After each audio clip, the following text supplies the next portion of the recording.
안녕하세요. 저는 올해 63세가 된 김민수입니다. 강남의 중견 제조업체에서 30년 동안 생산관리 책임자로 근무하다 3년 전 정년 퇴직했습니다. 아내와 함께 경기도 분당에서 월세로 살고 있으며 아들과 딸은 모두 독립하여 각자의 가정을 꾸리고 있습니다. 오늘 저는 제 퇴직 후 겪었던 현실적인 어려움과 그것을 극복하기 위해 어떤 노력을 해왔는지 솔직하게 나누고자 합니다. 퇴직 후 경제적 충격에서부터 사회적 고립감, 건강 문제까지 대한민국 노인들이 공통적으로 경험하는 다양한 도전들을 제 경험을 통해 보여드리겠습니다. 그리고 이러한 어려움 속에서도 어떻게 생활비를 절약하고 추가 소득을 창출하며 지역 복지 서비스를 활용하는지 실질적인 방법들도 함께 이야기하겠습니다. 마지막으로 제가 경험에서 배운 교훈과 지금 퇴직을 준비하는 분들, 그리고 젊은 세대에게 전하고 싶은 조언도 나누려 합니다. 이야기를 듣기 전에 구독, 좋아요, 알림 설정 부탁드립니다. 저의 퇴직을 앞둔 마지막 몇 개월은 참 복잡한 감정의 연속이었습니다. 한편으로는 오랜 직장 생활의 부담에서 벗어나 여유로운 삶을 꿈꾸는 설렘이 있었습니다. 매일 아침 분당에서 강남까지 붐비는 지하철을 타지 않아도 된다는 생각에 가슴이 벅차기도 했지요.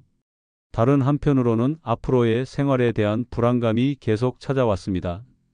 특히 충분한 노후 준비를 하지 못했다는 자책감에 밤잠을 설치기도 했습니다. 당시 저는 퇴직 후의 삶이 이렇게 현실적인 어려움의 연속일 줄은 미처 예상하지 못했습니다.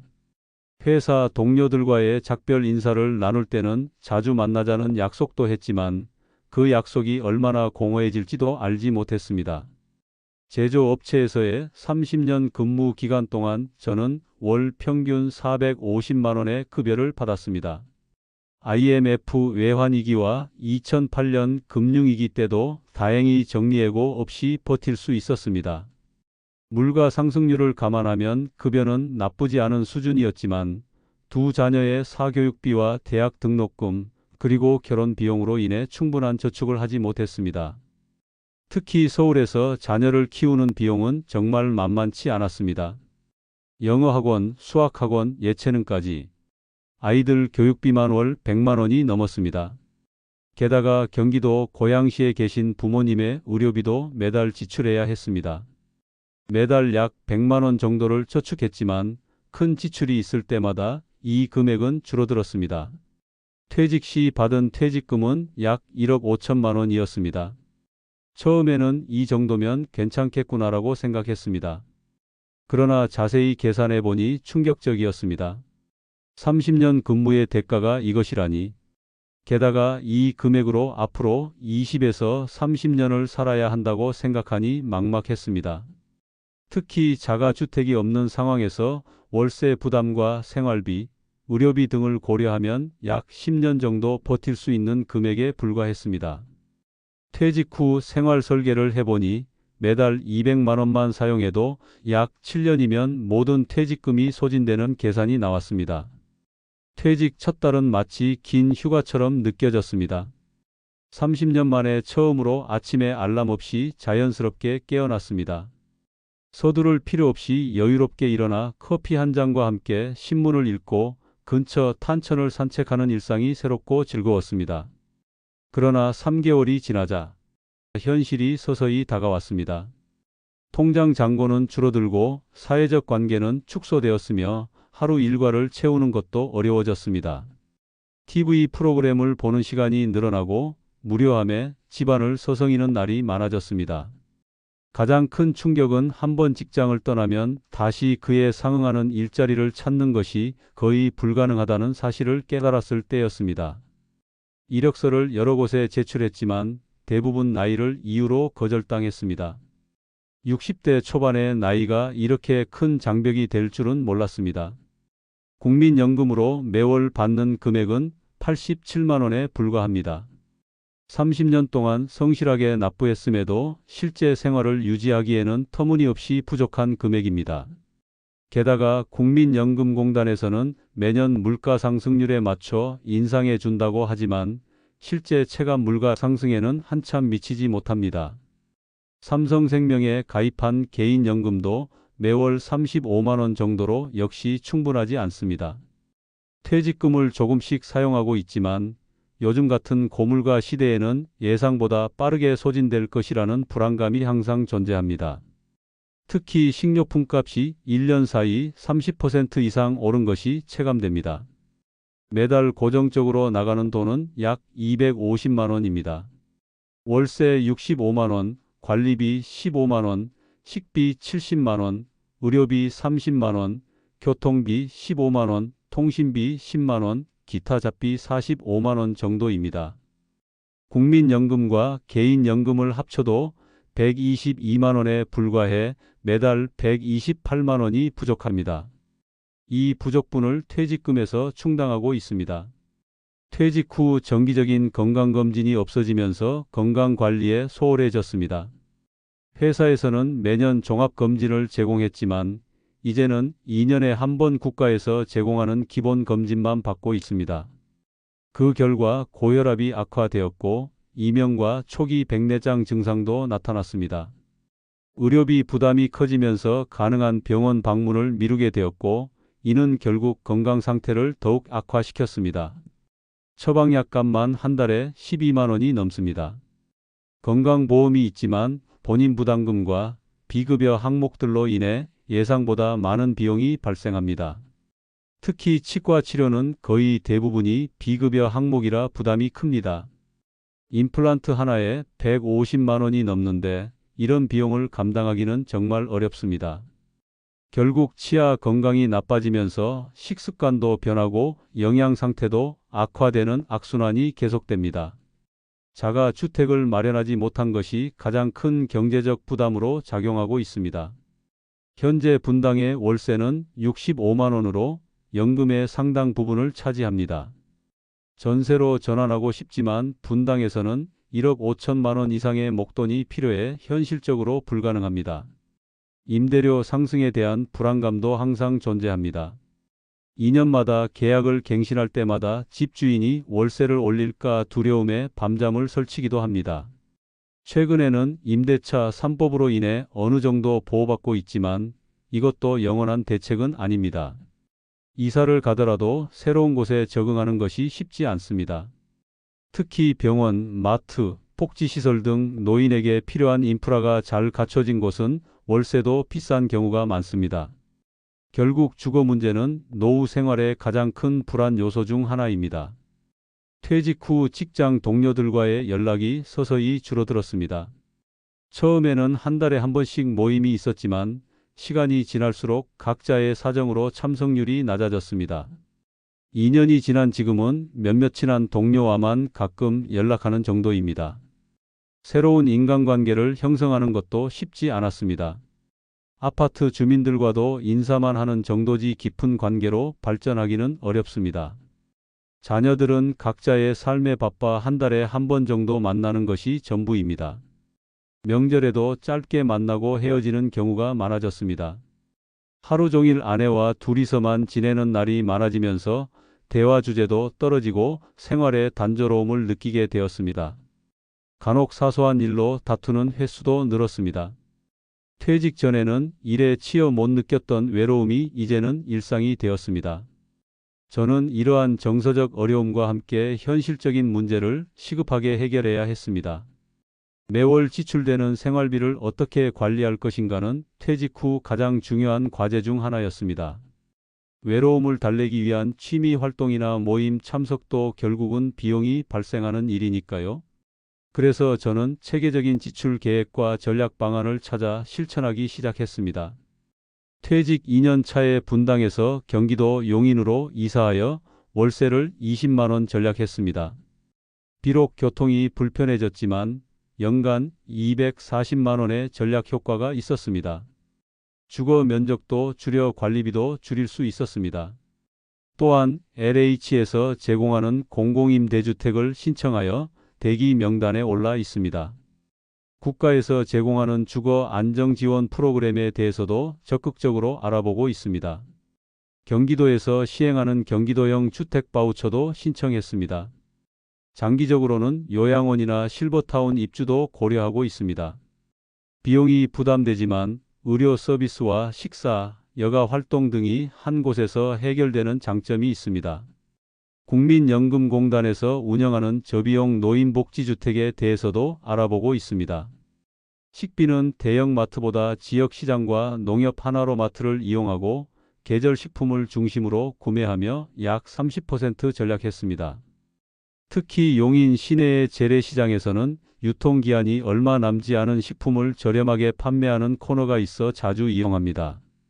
식사는 최대한 집에서 해결하고 외식은 월 1회에서 2회로 제한했습니다.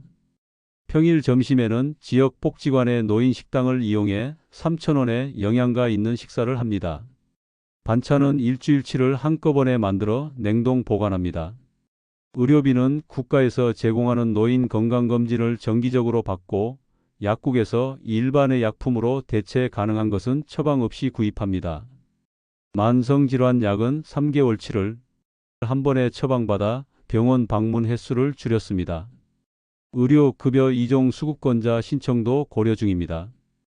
교통비는 노인 교통카드를 활용하고 가능한 대중교통을 이용합니다. 서울 방문 시 실버 무임승차 제도를 활용하여 지하철로 이동합니다. 택시는 응급 상황이 아니면 절대 타지 않습니다. 전기요금은 심야 시간대 가전제품 사용을 줄이고 사용하지 않는 전자기기의 플러그를 뽑는 등의 노력으로 15% 정도 절감했습니다. 여름에는 에어컨 대신 선풍기를 주로 사용하고 겨울에는 전기장판으로 난방비를 아낍니다. 휴대폰 요금은 고가 요금제에서 실버 요금제로 변경하여 월 2만 원을 절약했습니다. 인터넷과 IPTV도 결합 상품으로 변경하여 비용을 줄였습니다. 필요 없는 유료 채널은 모두 해지했습니다. 용인시 복지관에서 제공하는 무료 또는 저렴한 프로그램들을 적극 활용하고 있습니다. 특히 주 2회 이용하는 노인 식당은 질 좋은 식사를 3,000원에 제공하여 큰 도움이 됩니다.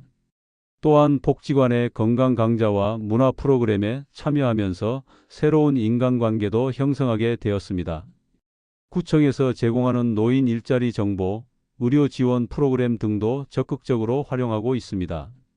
경기도에서 실시하는 노인 안부 확인 서비스에도 등록하여 정기적으로 안부 전화를 받고 있습니다. 보건소에서 제공하는 무료 독감 예방접종, 폐렴 예방접종도 매년 챙겨 맞습니다. 또한 치매 조기 검진, 혈압 측정 등 기본적인 건강 체크도 보건소에서 무료로 받고 있습니다. 도서관에서는 신문과 잡지를 무료로 볼 수 있어 정기 구독을 중단했습니다. 또한 도서관에서 제공하는 디지털 교육 프로그램에 참여하여 스마트폰 활용법, 인터넷 뱅킹 등을 배웠습니다. 그러나 이것으로 부족했습니다. 일을 해서 수익을 만들어야 했습니다. 그래서 저는 퇴직 1년 후 용인시 아파트 택배 관리 일을 시작했습니다. 월요일부터 금요일까지 오전 4시간 근무로 월 70만 원의 수입을 올리고 있습니다. 비록 과거 급여와 비교하면 적은 금액이지만 규칙적인 생활 리듬을 유지하고 사회적 접촉을 할 수 있다는 점에서 만족하고 있습니다. 주말에는 근처 농협 하나로마트에서 아르바이트를 하여 월 30만 원의 추가 수입도 있습니다. 주로 물건 진열과 고객 안내를 담당하고 있습니다.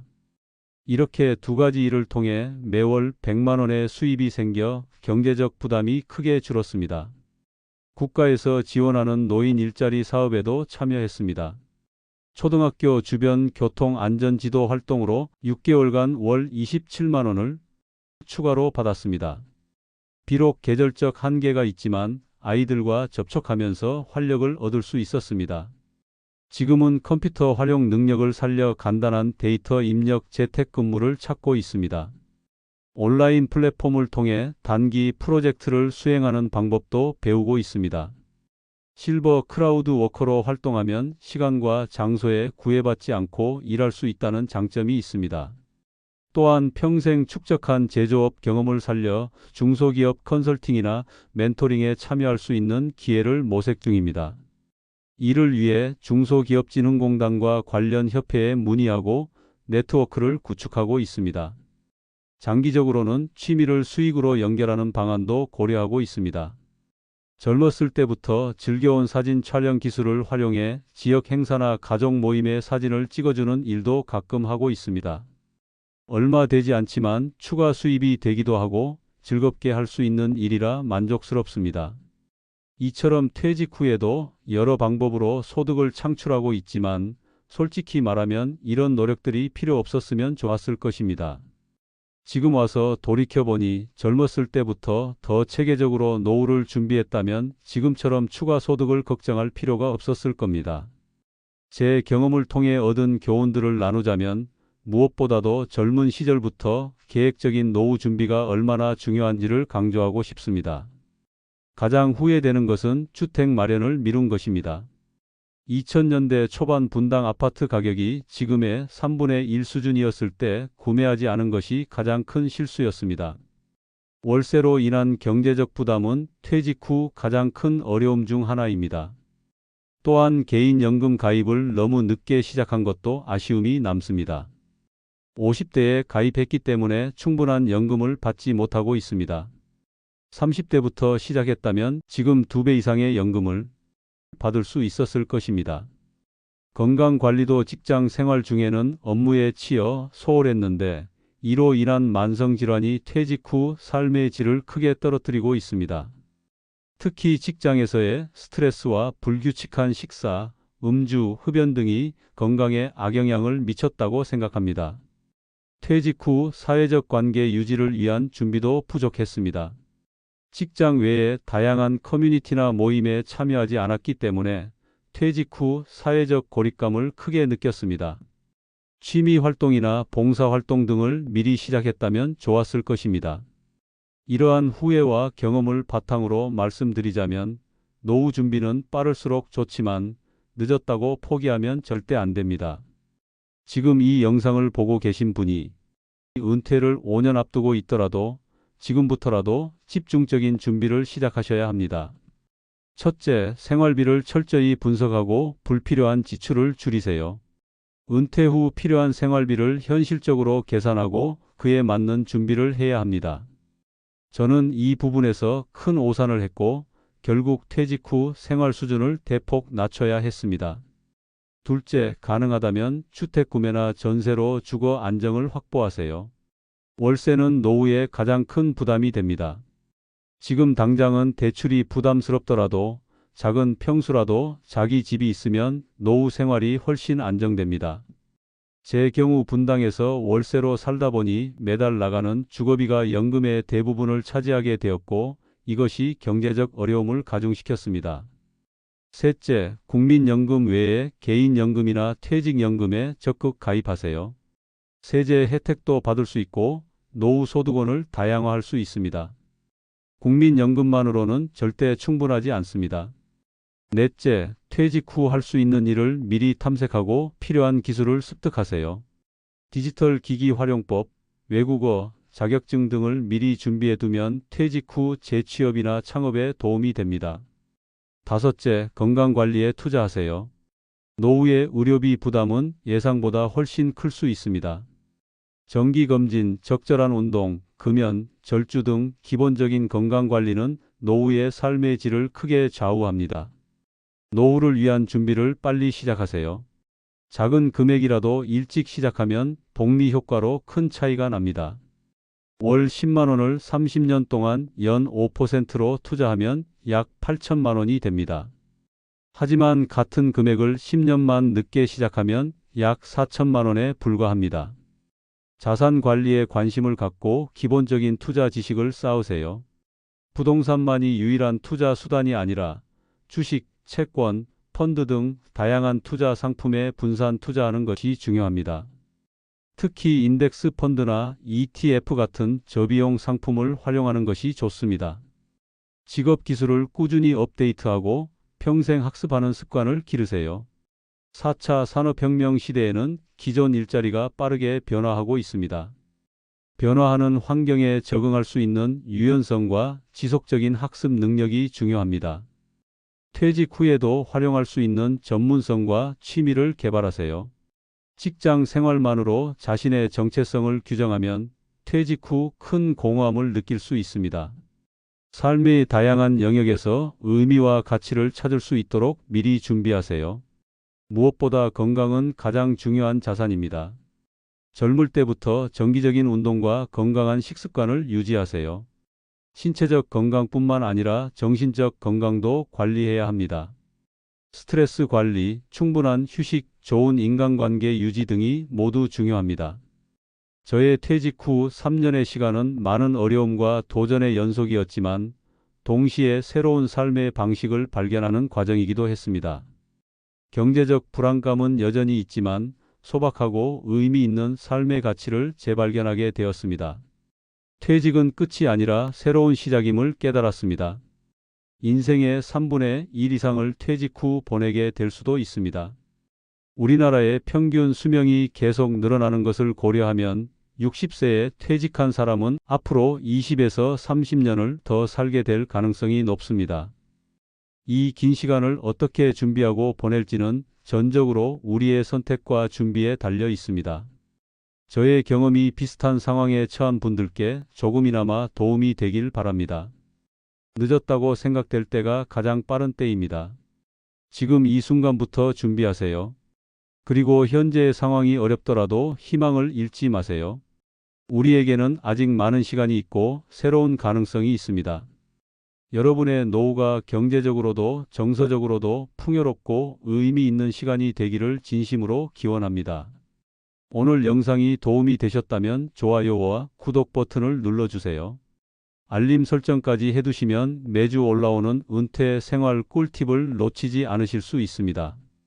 다음 영상에서는 32년 공무원 생활 후 은퇴한 박영숙 씨의 충격적인 이야기를 들려드립니다. 가족을 믿고 퇴직금을 투자했다가 모든 걸 잃은 그녀의 실제 사연과 교훈을 전해드릴 예정입니다. 꼭 시청해 주세요. 여러분의 댓글도 기다리고 있습니다.